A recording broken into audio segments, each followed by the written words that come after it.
Voici Ulumale, également connue sous le nom de Cité de l'Espoir. Ce surnom est tout à fait logique puisque cette île artificielle fait partie du grand plan des Maldives pour éviter d'être complètement submergée dans un avenir proche.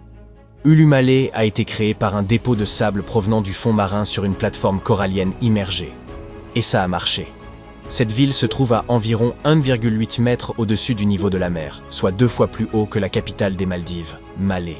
De plus en plus de gens s'y installent pour vivre, mais l'île a également été conçue pour servir de site d'évacuation temporaire en cas de tempête et de typhons dangereux. Les Seychelles sont un autre joyau de l'océan Indien qui risque de disparaître. Malheureusement, les inondations côtières y sont de plus en plus fréquentes, surtout lors des marées de printemps et pendant les fortes pluies. Le problème est que l'île principale, Mahé, abrite environ 90% de la population du pays. Le long de la côte, elle ne se trouve qu'à environ 1,8 mètres au-dessus du niveau de la mer. Les Fidji sont le 3e paradis tropical de notre liste et constituent également un choix de premier ordre pour les voyageurs. Mais ce pays est dans une situation difficile, car il est situé en plein milieu de l'océan Pacifique, où d'énormes tempêtes peuvent vraiment semer le chaos. Prenez le cyclone Winston. Il a frappé les Fidji en 2016 et leur a coûté plus d'1 milliard de dollars de dégâts. Pour se protéger, les habitants plantent des mangroves le long des côtes et préservent celles qui existent déjà. Leurs arbres sont formidables car ils permettent de réduire la vitesse du vent en cas de cyclone et de lutter contre l'érosion en retenant les sédiments. L'Égypte pourrait également être en difficulté. Ce n'est pas comme si tout le pays allait être submergé et que seul dépasserait la pointe des pyramides dans quelques années. Mais les choses pourraient vraiment changer pour eux, car les villes côtières sont confrontées à un risque sérieux. Prenez Alexandrie par exemple. 45% de sa population vit déjà sous le niveau de la mer. Si la ville est inondée, non seulement tout le monde devra déménager, mais l'Égypte, en général, subira un impact majeur sur sa production de poissons. En Europe, l'une des populations les plus menacées se trouve aux Pays-Bas, où près de la moitié des habitants vivent dans des zones situées sous le niveau de la mer. À l'avenir, envisager une scène romantique avec des tulipes et votre petit ami pourrait devenir une mission impossible. Les Pays-Bas assurent les 2/3 de la production mondiale de tulipes. Si les champs sont envahis par l'eau salée, c'en est fini de la floraison. Mais la bonne nouvelle, c'est que les Néerlandais ont des siècles d'expérience en matière de gestion de l'eau. Le fait qu'ils savent utiliser les barrières anti-tempête et les digues pourra donc leur éviter un scénario catastrophe. La montée des eaux représente un risque plus élevé que partout ailleurs dans l'état des Tuvalu. Cette chaîne d'îles, située à mi-chemin entre l'Australie et Hawaï, pourrait être le premier pays à devenir inhabitable. Ces terres étonnantes ne se trouvent qu'à environ 2,7 mètres au-dessus du niveau de la mer. Il suffit de la regarder sur la carte pour se rendre compte de son étroitesse. En fait, la partie la plus étroite, à Fongafale, ne fait que 19 mètres de large.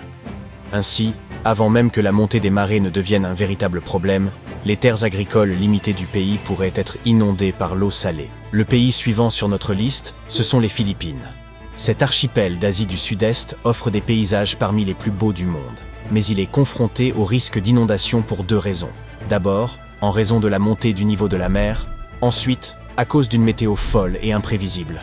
Depuis 1990, des événements tels que des cyclones, des tremblements de terre et des tsunamis ont coûté au pays plus de 20 milliards de dollars. Avez-vous déjà entendu parler du Vanuatu? Cette chaîne d'îles située entre l'Australie et les Fidji pourrait bientôt être submergée. Le Vanuatu a été l'une des premières nations du Pacifique à déplacer une communauté entière vers un lieu plus sûr. En 2005, les habitants des zones côtières à risque de l'île septentrionale de Tegua ont déménagé sur des terres plus élevées. Nous avons ensuite les îles Marshall, un pays situé dans le Pacifique central. Des études montrent que 40% des bâtiments de la capitale, Majuro, pourraient finir sous l'eau. Mais ce pays n'a pas l'intention de jeter l'éponge tout de suite. Il a élaboré un plan d'action. Ses habitants ont renforcé les infrastructures de leur aéroport de faible altitude, déplacé des bâtiments clés sur des terrains plus élevés et érigé des digues sur les îles rurales. En direction du sud, nous avons Nauru. Il s'agit de l'un des plus petits pays du monde, avec une superficie de 21 km² seulement. Aujourd'hui, il abrite 10 000 personnes, mais il est sur le point de devenir inhabitable. Le niveau des eaux y augmente 3 fois plus vite que la moyenne mondiale.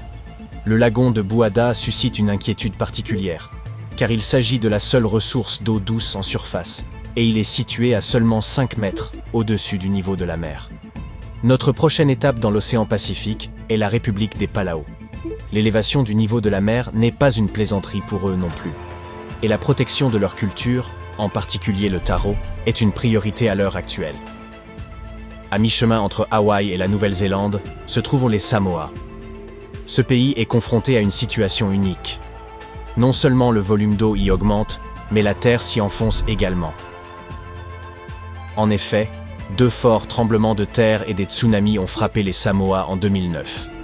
Ainsi, tandis que la croûte terrestre revient à sa position d'origine, la surface totale des terres diminue. De ce fait, les habitations et les principales infrastructures pourraient être sérieusement touchées, d'autant plus que tous les aéroports sont situés le long de la côte. Passons maintenant au Kiribati. Ce pays du Pacifique est confronté à de fréquents problèmes d'inondation, car la plupart de ses habitants et de ses infrastructures se trouvent près de la côte.